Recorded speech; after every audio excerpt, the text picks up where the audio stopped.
The book's pages fluttered to the beginning once again. Faster than before, and he fell. The clouds parted over the Isles of Boreas. It was time to choose. The rebellion was in trouble. Ravens were scouting for the secret rebel base. They needed a game changer. Pieces of the Skyripper had surfaced. Bernardo knew that using it could go catastrophically wrong, but he was sure he could figure out how to use it safely. Also, a temple had risen out of empty desert. The Iblis Stone was hidden there. It was a dangerous artifact. It could corrupt its user into a bloodthirsty monster. Maybe he could find a way to use it, to take its power without surrendering to its wickedness. And also, his old friend Lupino needed rescuing. Of course, Bernardo had a pretty strong suspicion that Lupino had betrayed the rebellion, and he had a gut feeling that he needed to use that to his advantage.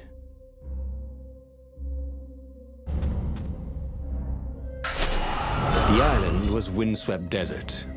No one went there except ostriches and ostrich hunters. The Iblis Stone. It would whisper promises in his ear, offer him power for blood. But this time, Bernardo was sure he could master it. And so, Bernardo went ostrich hunting.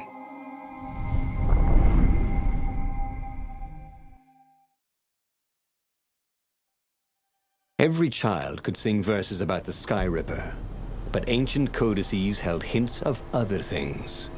A stone that ate souls, a ruby that drank blood, a jewel only a righteous man could give away. Were all these things the Iblis Stone? Long hidden in a buried temple, another ancient item that was only resurfacing now, drawn up from the deeps by the Emperor's horrific rituals?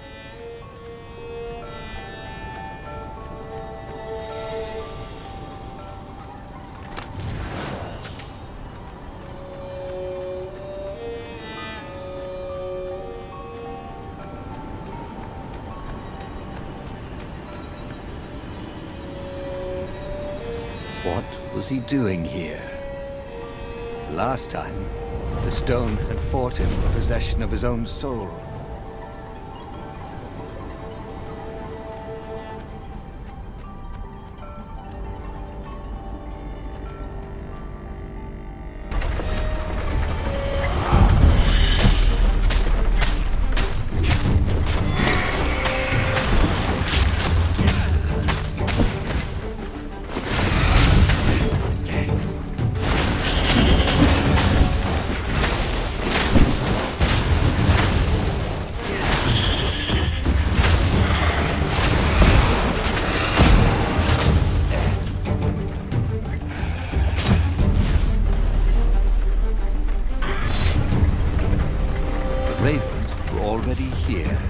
Cawing in frustration.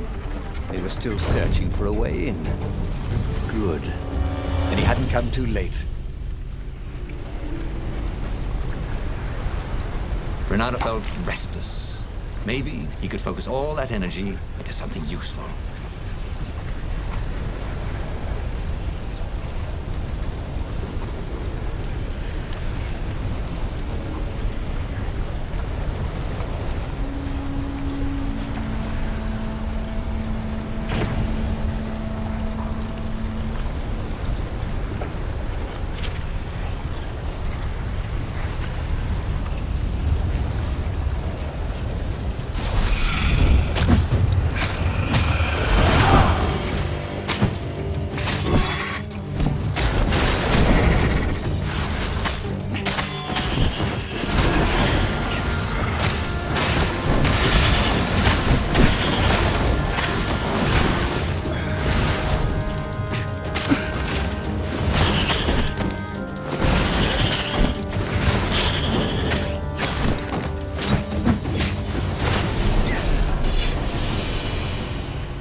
Bernardo rubbed the fruit into his wounds.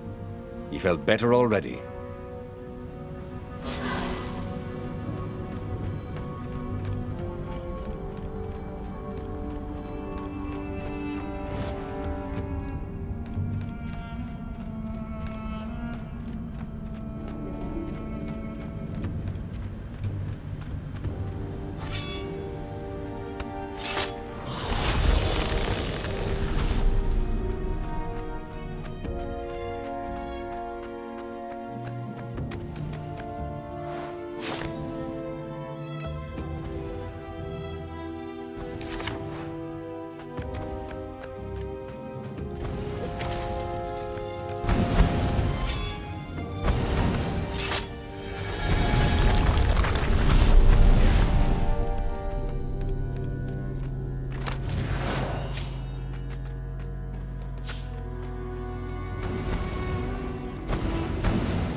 Ooh, sparkly, thought Renato.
The Ravens at least could not get past this point.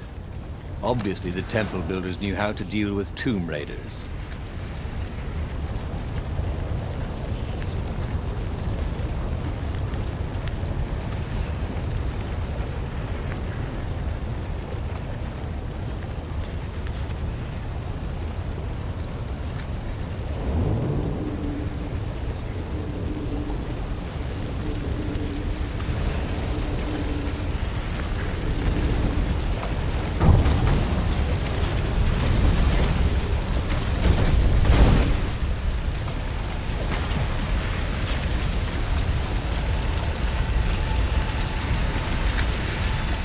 It was a stone of the purest blackness.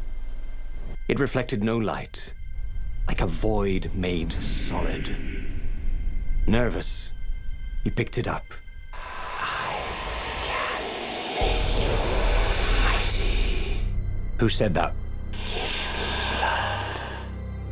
It was the stone, eager, thirsty.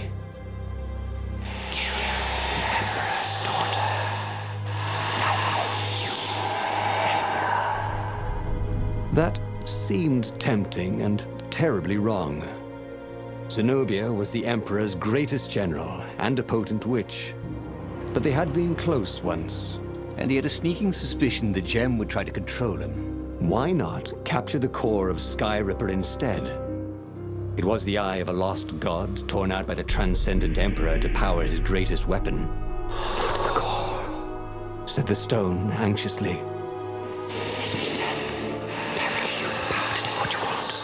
But even though Renato knew how evil the gem was, he had a clever plan for dealing with it.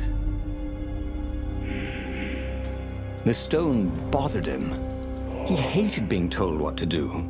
Wasn't that why he joined the rebellion? Wasn't that why he'd refused to be a soldier? He'd agreed to come on board only if he could freelance.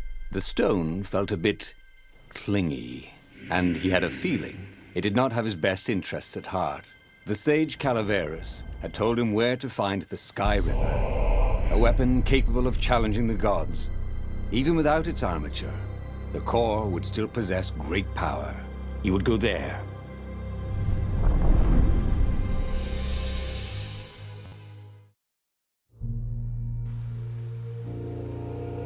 The moment he landed the Farfarer, Renato had a rare feeling of regret. It's not too late, he thought. He could turn around and sail for Zenobia's island. He frowned. Wait a minute. He didn't want to kill Zenobia, did he? Sure, technically she was the enemy, but they'd been at Sword Food School together. They'd never been lovers, but somehow they'd been closer. She'd told him every secret about herself, except the biggest one, that she was the Emperor's daughter. No, kill Zenobia, whispered the stone, before it's too late.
There was something sour in the air.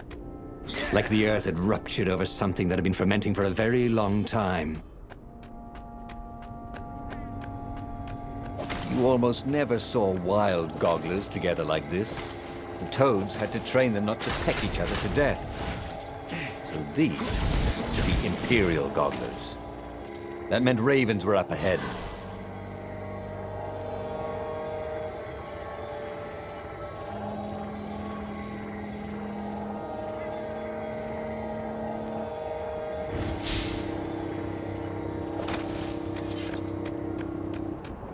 The stone hadn't lied about what it could do for him. With each raven he cut down, he felt a jolt of power flowing into his arm. "You're weak," whispered the stone. "The core will kill you." "Are you afraid of it?" "No, don't be ridiculous," it chuckled. But it's unstable. It will poison you if someone just carry it, and if you try to use it, it will explode catastrophically. Renato did not trust rocks that talked in his head. He went onwards.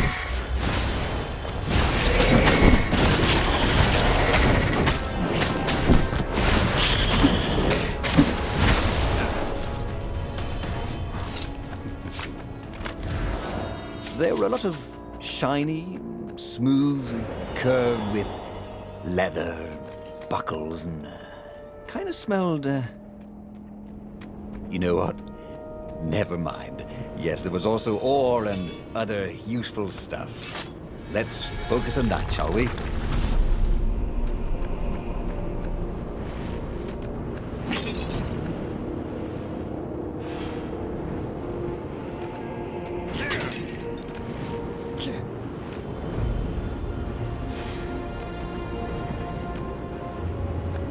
Renato suddenly wished he had a marshmallow.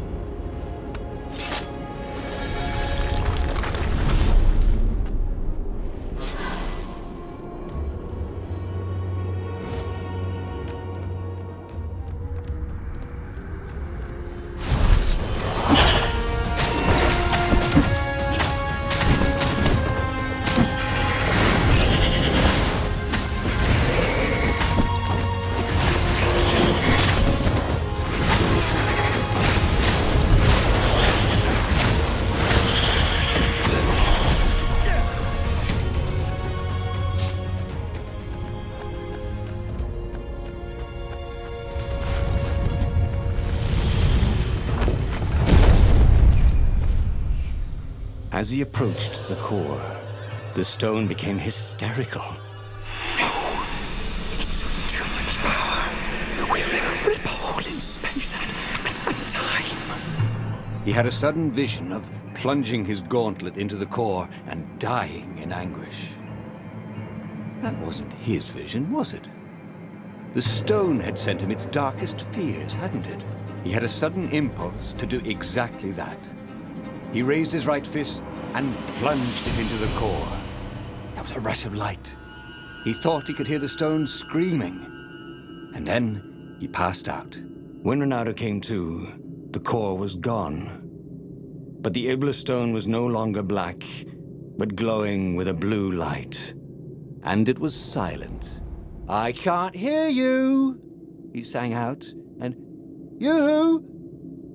It didn't answer. "Ha!" he said. He had defeated the demonic gem with the power of his mind. He felt invincible. It was time to attack the Imperial outpost on the Nexus. Take the battle to the enemy. But among the huge crystals, there was also an observatory. A wise man would probably ask the scientists exactly what he had first.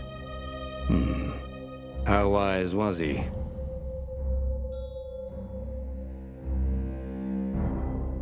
As the Farfarer made its way toward the Nexus, Bernardo watched sparks fly out of the core. The Iblis Stone sucked them in hungrily.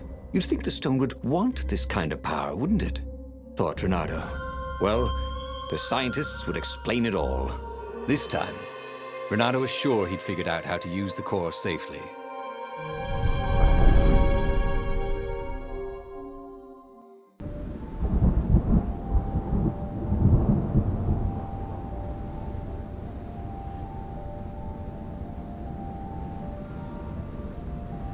See? He'd trusted his gut, and it had worked out. That's what it meant to be a hero. To ignore the naysayers and the odd-makers, and do what you knew was right, and have it turn out to be the right thing. Well, he wasn't worried. Once he got to the observatory, the scientist toads could explain it. Then he could carry the war into the enemy's camp and destroy them all. Oh dear, he was getting a little bloodthirsty, wasn't he?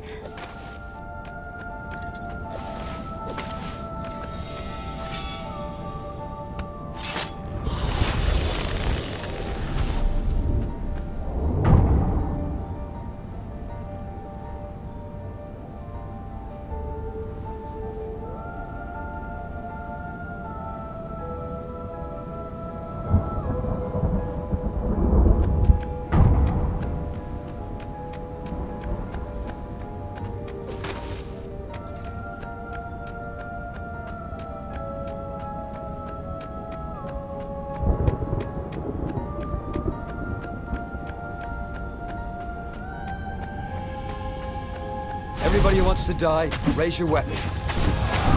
All right.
Renato had never felt better in his life. Normally, a battle would wear him down and he would need a night's sleep. Now he felt like he could go all night and all day. He felt like people were cheering him on, and he could practically hear their applause as he slew one raven after another.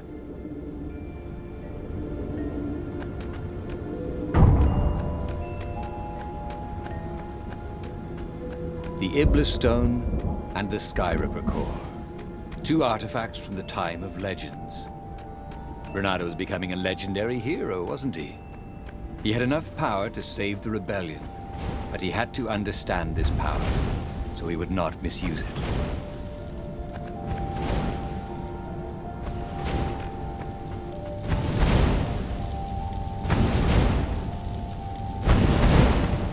How far exactly did these things travel?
The toads at the observatory measured the stone with their occult devices.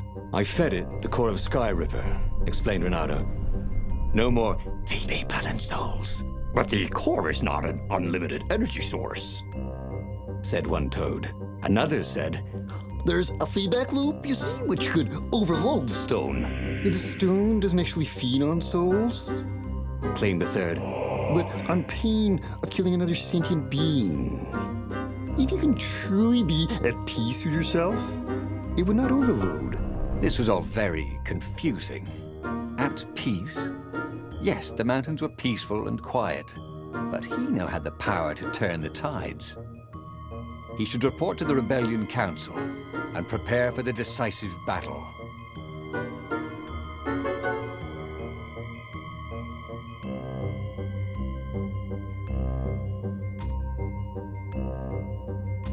The one thing he understood from all the toad arguments, maybe the stone did not feed on blood or souls or rage.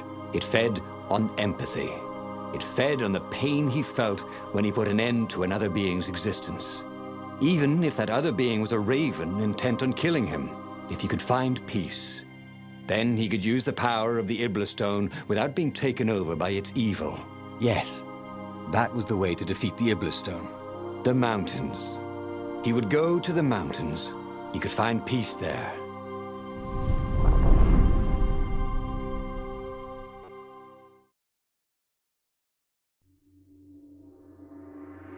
Unfortunately, the mountains were not empty.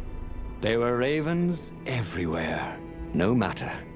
He had to fight, yes, but he didn't have to be angry. Parry, dodge, slash, and breathe. Yes, focus on the rhythm, the dance of it, not on the blood or the raven's core as they died. It was working.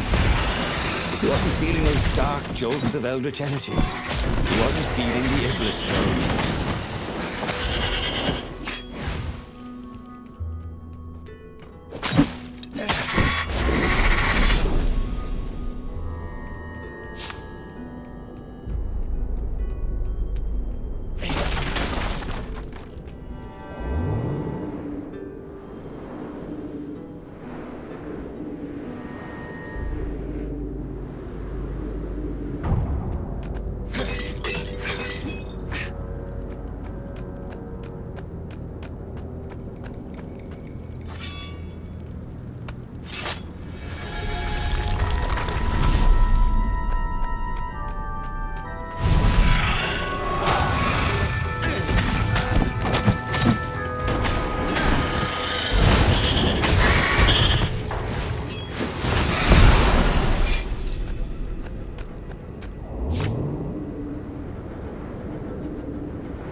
the stone was still silent.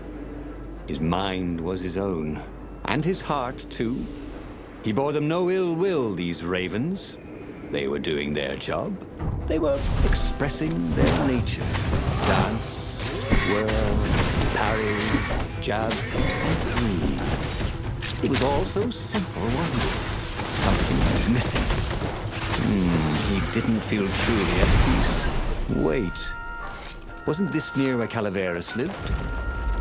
The sage would help him figure it all out.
Iblis Stone, silenced by the Skyripper Core, had given Renato enough power to challenge the Imperial fleet. But what Renato was seeking was inner peace. The rebellion was on the verge of extinction, but it would have to wait.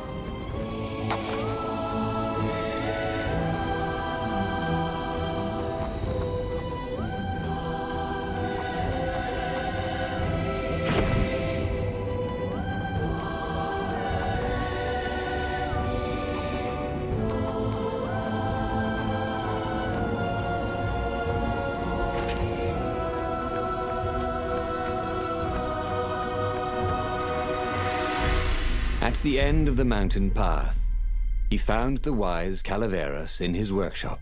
"Do you fix souls or only artifacts?" he asked the sage. "Does your soul need fixing?" asked the sage. "I've been killing a lot of ravens lately," he told the sage. You're a fox," said Calaveras. "To kill birds is part of your nature. You should take joy in it. I mean, I might as well worry about eating flies. Would you like a fly?" It was true. That's what he had forgotten. The joy. Now he was ready for the final battle. The Farfarer cut through the clouds. The air had never felt so sweet since he was a child. There it was. The dreaded Imperial fleet. He could smell wet hemp ropes ahead, wood and tar, and ravens. Even the fleet smelt good, somehow. He was ready. He was ready.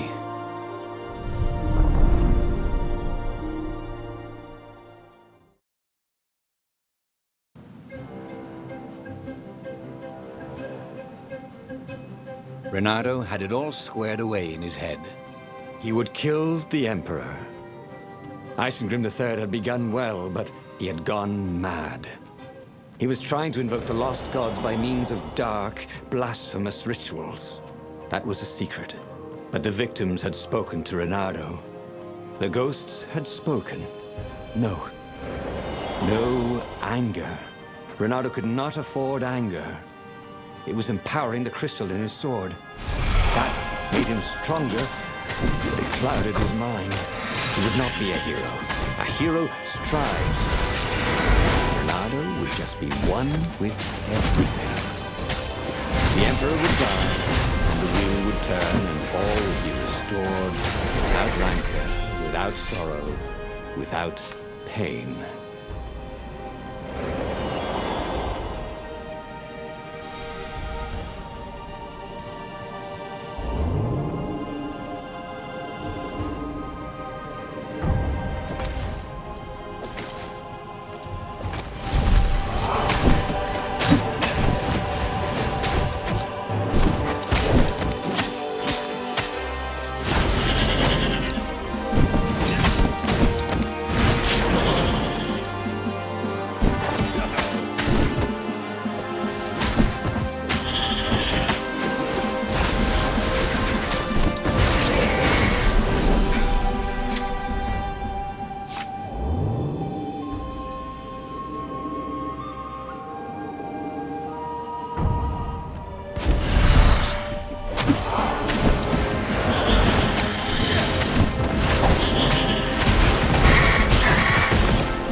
But the more he thought about it, and he had so much more time to think about it now that he was not worrying about the battle, killing the Emperor would not change anything. Another would take his place. Perhaps Zenobia. Perhaps the Speaker of the Rebel Council, and power would corrupt them too, and death would make grief, and grief would lead to hatred. He must lead by example. Reject the violence. Reject the desire to create violence. But how?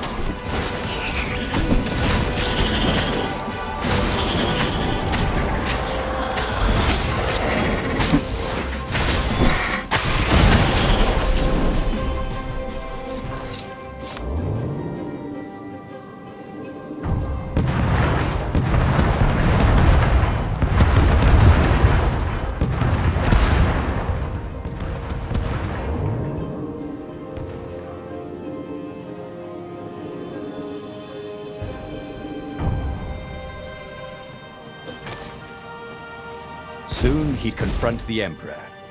Again. This time, he'd make an end of him. He'd screwed up last time, but he had a good feeling about this time.